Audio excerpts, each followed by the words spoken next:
Previously, Ark wakes up in a strange world and quickly discovers that he has magical powers. He decides to keep a low profile because of his appearance and become a mercenary in order to earn money. However, his plan comes crashing down after he meets an elf named Ariane. Will Ark be able to keep his identity, or will the world discover who he really is and hunt him down? Let's find out. Ark decides to work for her, although he is worried that the other elves might not like him. It might have something to do with him being kind of a bit of a bonehead. Okay, no more skeleton jokes. However, Ariane assures him that she trusts him because of his heroism and because he does not hate the elves. Afterward, Ark teleports them to the Lydell River, a walking distance to Diento's hideout, and Ariane is surprised by how skilled he is at magic. Meanwhile, Ark starts to wonder if working for Ariane is the right choice, as he is trying to keep a low profile. They arrive at the town and head to the alley where they wait for Danka, a comrade of Ariane. Ark is excited to meet Danka as he believes she is a female warrior just like Ariane. But his happiness is short-lived after he discovers that Danka is a boy. I guess things aren't what they appear to be. They head to the tavern to discuss their rescue mission, but Ark refuses to eat because he is scared to reveal his skeleton face in public. Ark discovers that Danka and Ariane have the same last name, which makes him wonder if they are siblings. However, she explains to him that they are simply from the same city of Maple. Ariane finally introduces Ark to Danka as the mercenary who would help them take down Diento, but he has doubts about Ark's abilities. However, Ariane assures him that Ark is a capable warrior, and he believes her after seeing Ponta by his side. Maybe I should get a cat. Perhaps more people would believe me. And moments later, they go over the plan and decide to infiltrate Diento's hideout in the middle of the night in order to prevent a confrontation with his guards. Realizing that they will be here for a while, Ark informs Ariane that he will be back in an hour, and he leaves the tavern. Not long after, Danka reveals that he is surprised by Ariane's action to hire a foreigner, but she defends her actions, stating she would have been defeated in battle if Ark hadn't come to her rescue. Yeah, she is not saying all that happened. Danka proceeds to chastise her for losing the battle and informs her that her sister, Even, would have won without much difficulty at all. However, he assures her that with experience, she would be able to match Even's skills. Meanwhile, Ark heads to a tavern and orders a meal. He goes to the alley to have his dinner in order to avoid being seen by anyone. Later that night, Ark, Ariane, and Danka try to sneak into Diento's hideout, but they do not realize that they are being followed by a strange lady. They arrive at the hideout and they discover that it is heavily guarded despite being so late in the night. Ariane states that they have to be stealthy till they release the children. Then they can kill all the enemies they encounter. They infiltrate the building after Ark uses his short-distance teleport. Although Ariane has trouble fitting through the window, inside they discover that someone already infiltrated the building and killed all the guards. Ark inspects the area, but he is suddenly attacked by the mysterious lady, but he quickly evades her attack. She stops attacking him after spotting Ponta on his shoulders and proceeds to apologize. Ark wonders if she is here to rescue the children, but the mysterious ninja lady reveals that she is here to retrieve an item, but she is unable to find it. She informs him that the prisoners are being held underground and gives him a document containing all the contracts for purchasing elf slaves. Ark shares this information with Ariane and Danka, but decides not to tell them about the mysterious lady, as it would complicate things. While they talk, they are discovered by the guards and forced to attack. Ariane quickly decimates them with her fire attack. They rescue the kids, destroying anyone in their path, and Ark teleports everyone to a safe location. He breaks the seal on their collars, and the children thank him for his help. Danka tells Ark and Ariane to rescue the remaining children locked away in the palace while he escorts the rescued elves home. Ark teleports into the palace with Ariane by his side as the mystery lady watches on with a friend. At his palace, Diento chastises his son for losing the elf slaves that he was transporting while he prepares to have his way with 2 elf girls. Meanwhile, Ark and Ariane try to infiltrate the palace, but they are soon spotted by the guards. They create a distraction and run away, but the guards give chase. They break into Diento's, incapacitate him, and rescue the girls while Udalan tries to run away. However, Ark realizes this and stops him from escaping. He discovers a secret room, while Ariane, alongside the elf girls, punish Diento for his actions. Not long after, guards arrive, and Ark asks Ariane to deal with them while he investigates the secret room. She defeats them easily with her flaming sword and tells the girls to meet Danka outside the palace. Meanwhile, Ark starts to steal the gold in the secret room, but Ariane catches him in the act. He explains that he is stealing the gold in order to prevent Diento from resuming his operations, and she believes him, surprising him in the process. The building starts to collapse due to an explosion, and Ark deduces that the mystery lady must have been behind the attack. He teleports outside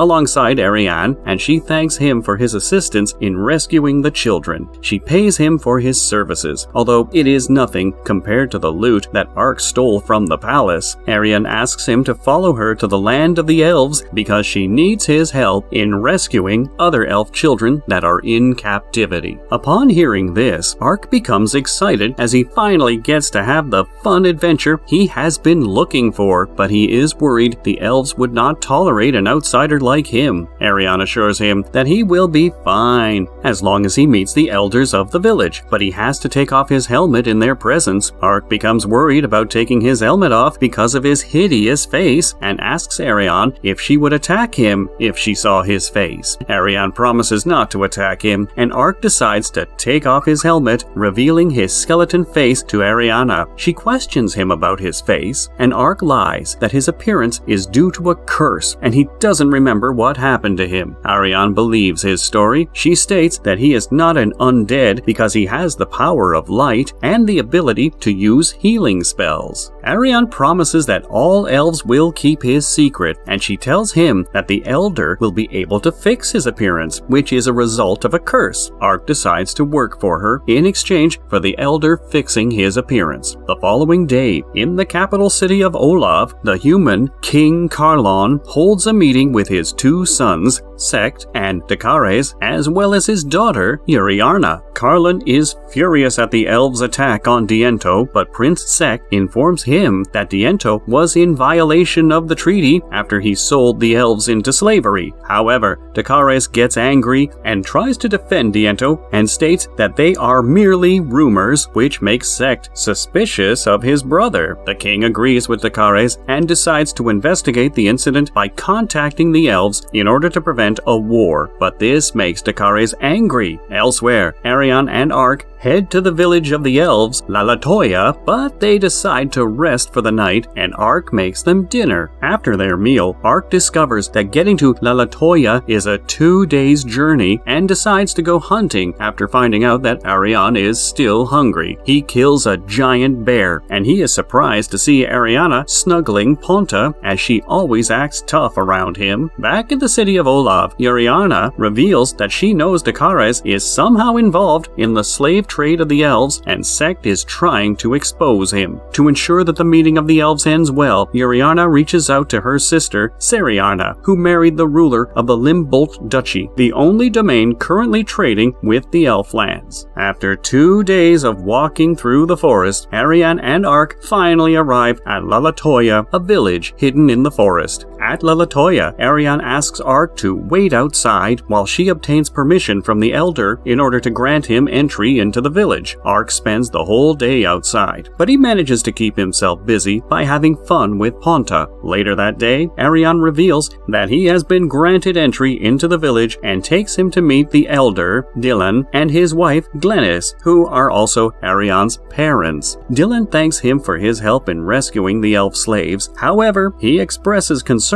regarding the attack on Diento's palace. He chastises Ariane for taking such a reckless action, but Ark comes to her defense. Ark tells him about Diento's involvement in the slave trade, and Dylan decides to inform the rest of the elders. Ariane decides to escort him to the meeting, and they all have their dinner. Although Ark is reluctant to remove his helmet, Dylan assures him that his secret is safe with them, and this makes Ark comfortable. The next day, Glennis gives Ark a tour of the village. Meanwhile, Dylan and Ariane arrive at Maple for the elders' meeting. The elders decide to spy on the kingdom of Rodan, while they prepare for war against the humans. Back in the village, Glennis decides to spar with Ark in order to test his ability. She defeats him with ease, and Ark decides to learn the art of swordsmanship to improve his skills. On their way back home, Dylan informs Ariane that Even is getting married soon, and this surprises Ariane as she never thought her sister was capable of love. Not long after, Even joins them, and she tells Ariane about her fiancé, even though she seems uninterested. The sisters continue to bond, while Ark struggles to keep up with Glennis despite all of his abilities. They head home after sparring, and Ark decides to take a bath. Shortly after, Ariane decides to have a bath as well, but she doesn't realize that Ark is in there. She takes off her clothes and sees Ark in full skeleton mode, causing her to panic, and she blasts him with explosions. After their awkward encounter, Dylan hires Ark to assist Ariane in her quest to free the elf slaves. In exchange, he informs Ark of a magic pool that might cure his skeletal appearance. However, it is only found near the Lord Crown, a spirit tree that grows in the territories of dragon lords, the most dangerous dragons in the world. Ariane reveals that they hate humans, but with an elf by his side, he would be granted access to the land. Although Ark made up the curse, he decides to accept the job to avoid suspicions, and Ariane reveals that they will be leaving in the morning. Later that night, Ark begins to wonder if his appearance is really a curse, and decides to use a curse-breaking spell on himself. He uses the spell on his hand, and he is surprised to see that he has a human hand now. I hope you enjoyed watching it. If this video is the most popular of our latest collection of recaps, we will make a part 3. Let us know what series you want us to recap next in the comments below.